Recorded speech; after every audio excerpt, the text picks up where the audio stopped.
greeting you from the Lutheran Church Canada National Office Building on Portage Avenue in Winnipeg, Manitoba.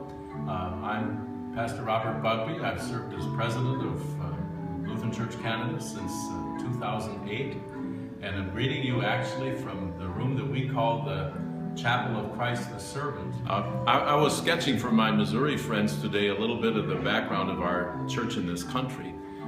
As you may know, 7 years after it was organized in Chicago in 1847, the Missouri Synod had its first congregation at Delhi, Ontario as early as 1854 and had multiplied so rapidly that it necessitated the creation of the Ontario District back in 1879, and that district was joined by two other districts here in Western Canada in the early 1920s.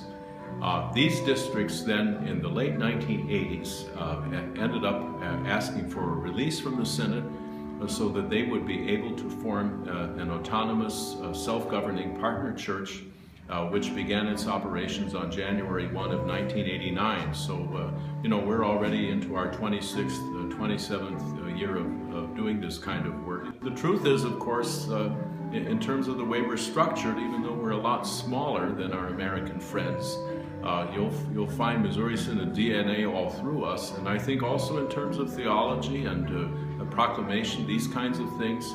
The division that came at that time was pretty much administrative in nature and didn't have anything to do with the confession of the gospel.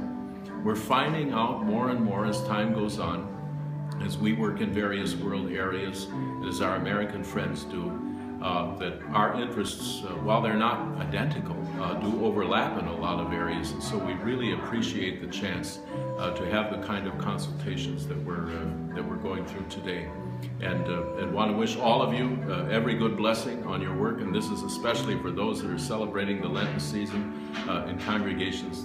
God bless and prosper the proclamation of Christ the crucified as it's going on all over your country and around the world.